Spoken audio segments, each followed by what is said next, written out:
Welcome to the H.P. Lovecraft Storybook, a free narration of his works for your enjoyment and weird tales.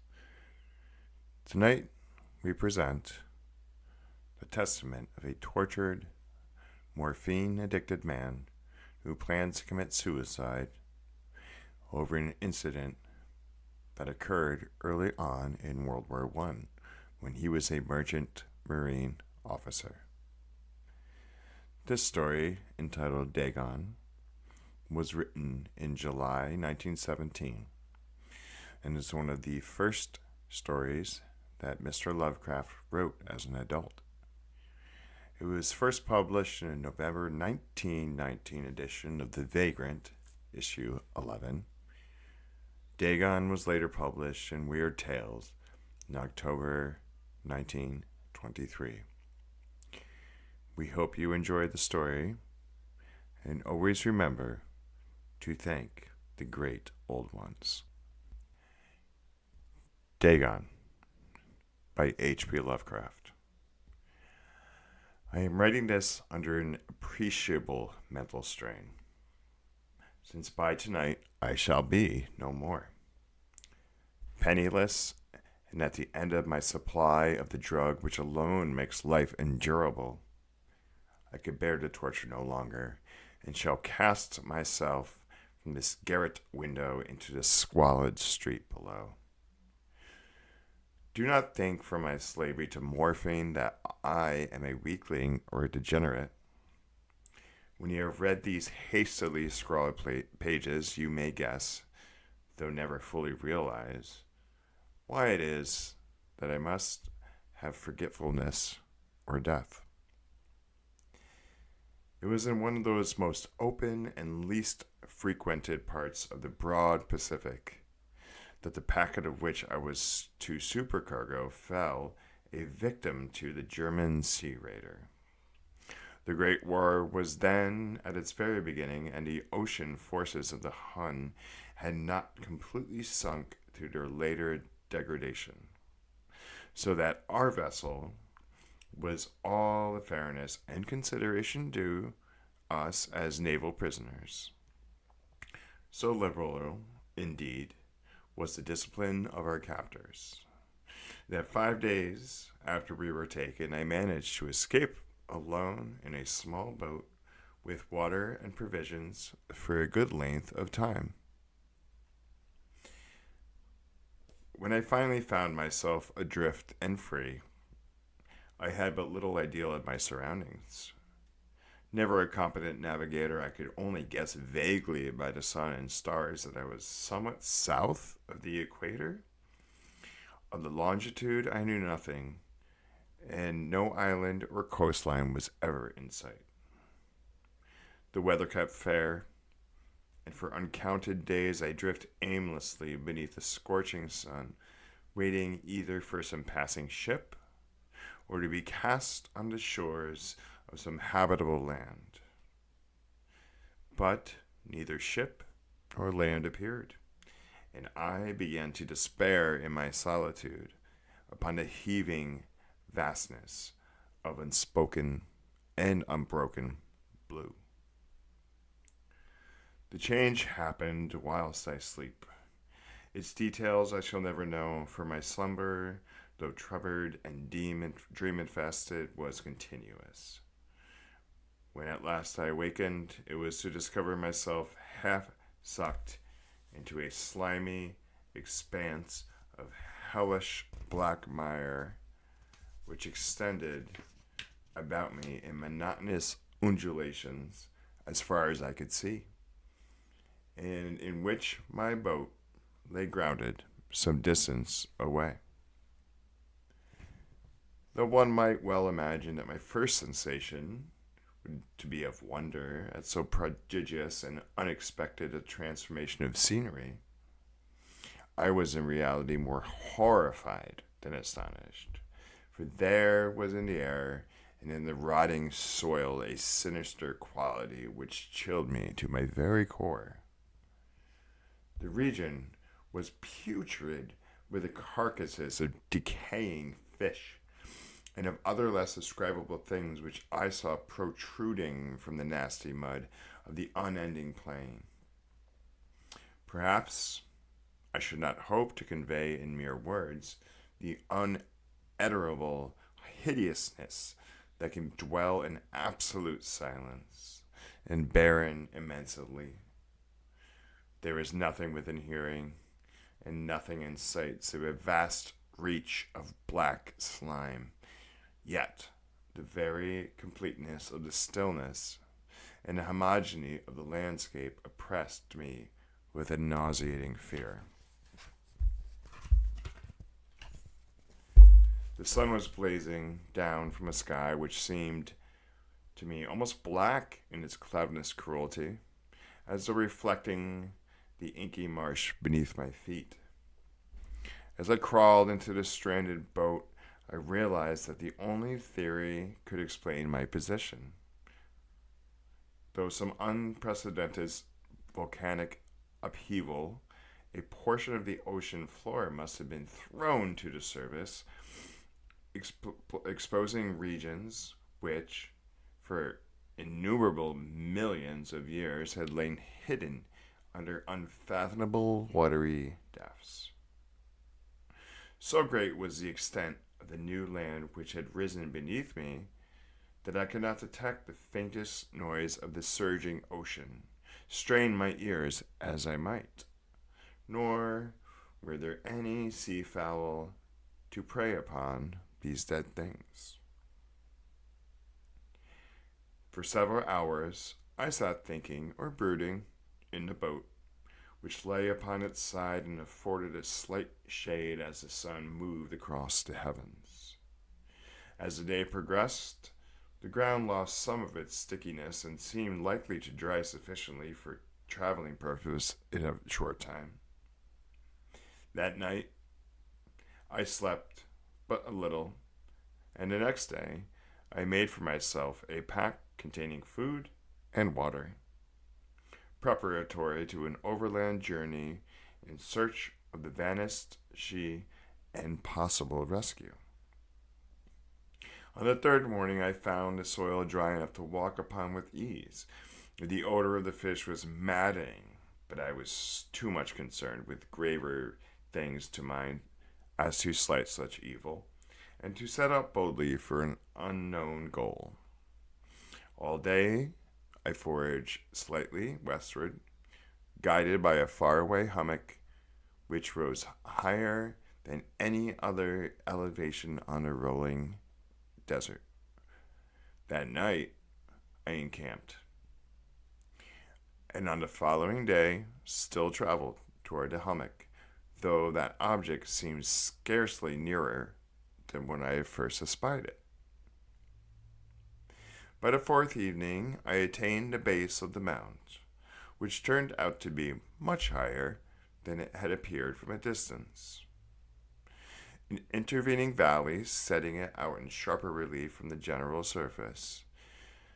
Too weary to ascend, I slept in the shadow of the hill. I know not why my dreams were so wild that night, but ere the waning and fantastically gibbous moon had risen far above the eastern plain, I was awake in a cold perspiration, determined to sleep no more.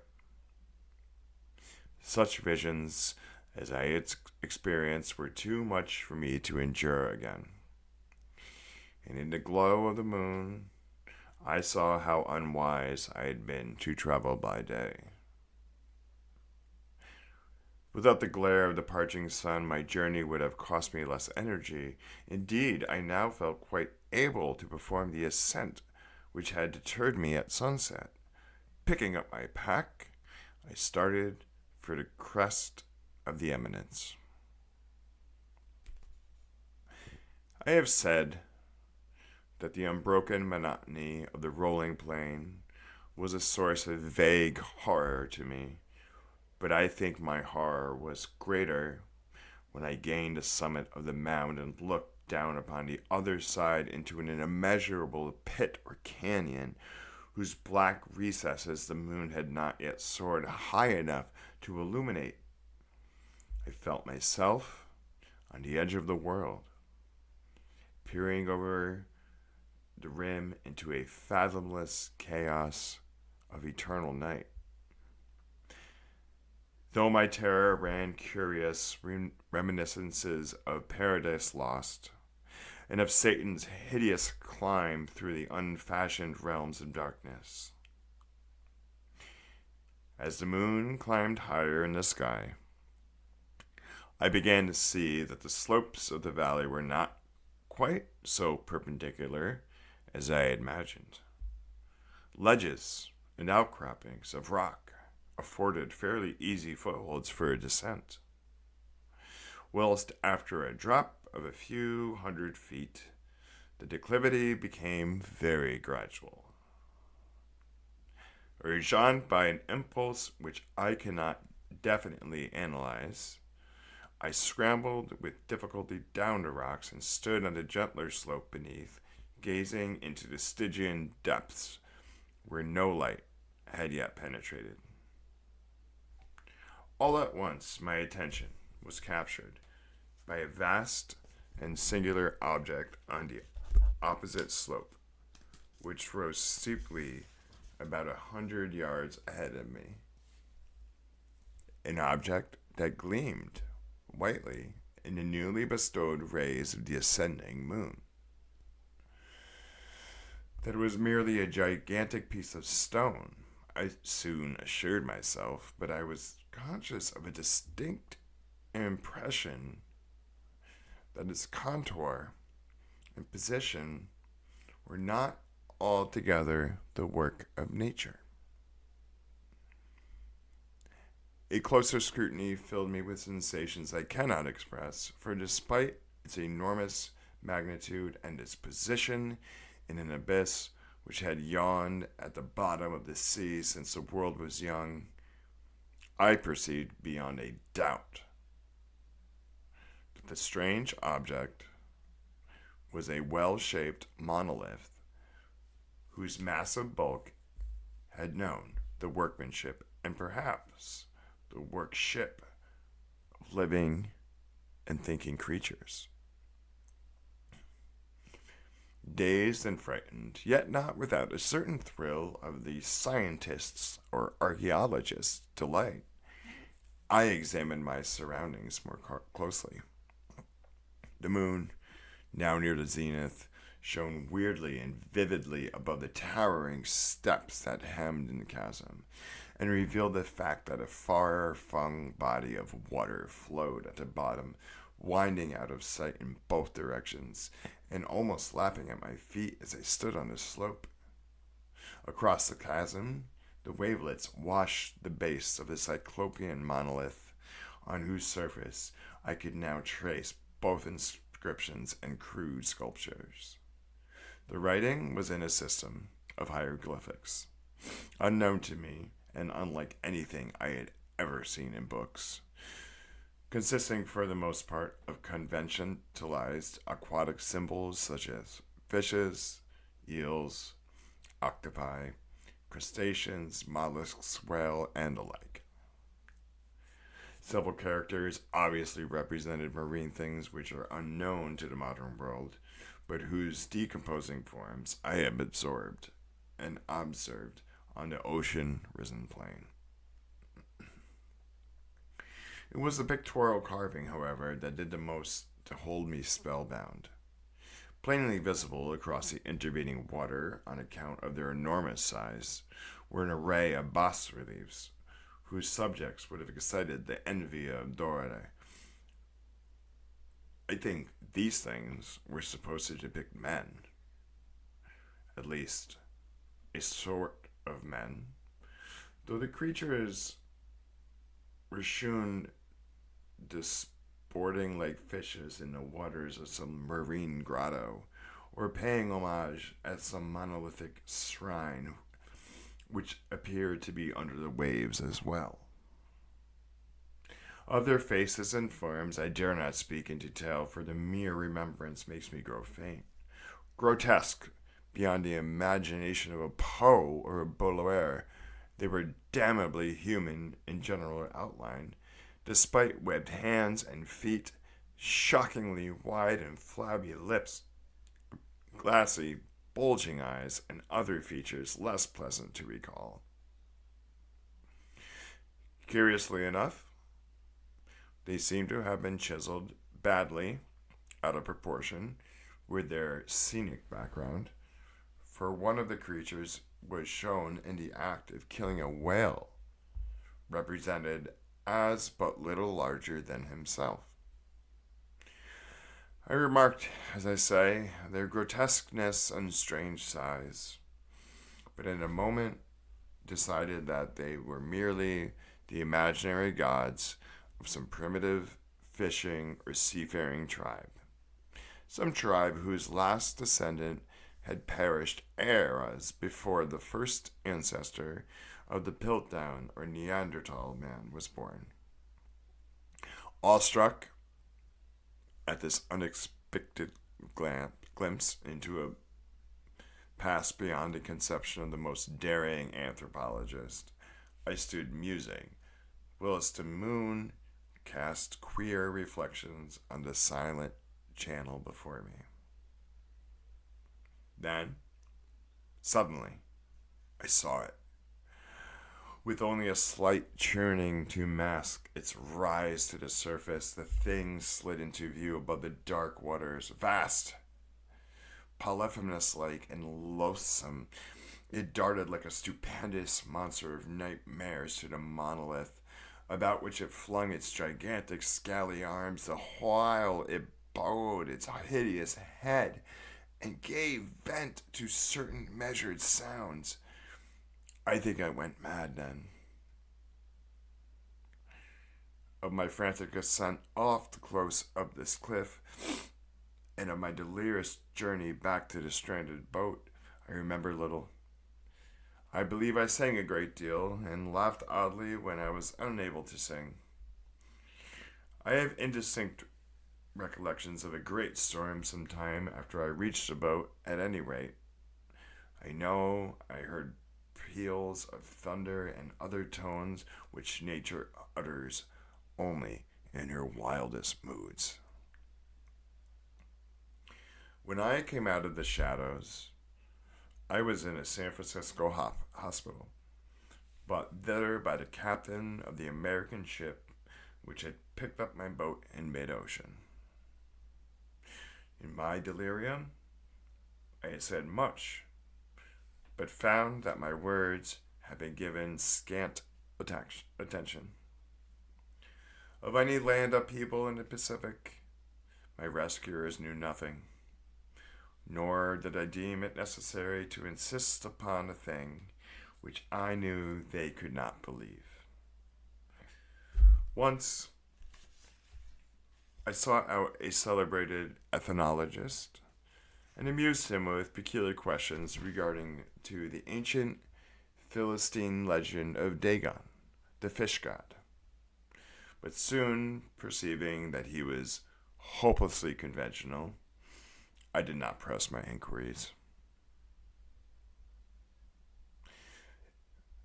It is at night, especially when the moon is gibbous and waning, that I see the thing.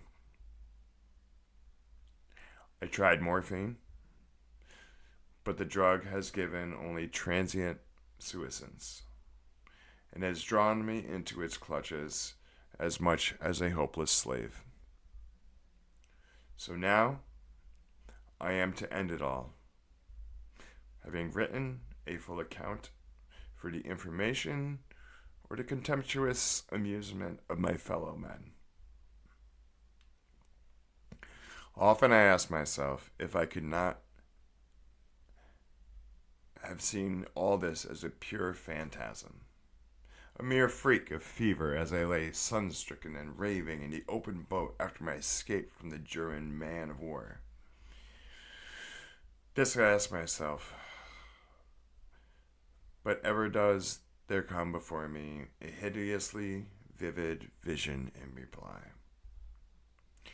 I cannot think of the deep sea without shuddering, as the nameless things that may at this very moment be crawling and floundering on his slimy bed, worshipping their ancient stone idols and carving their own detestable likenesses on submarine obelisks of water-soaked granite.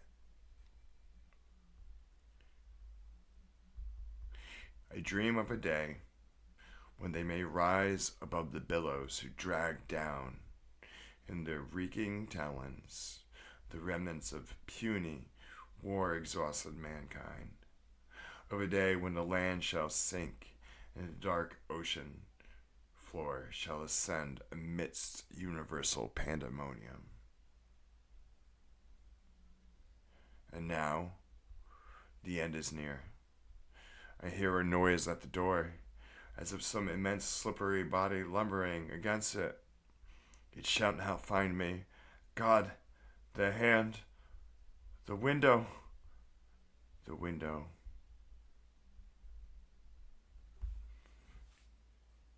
Thank you for listening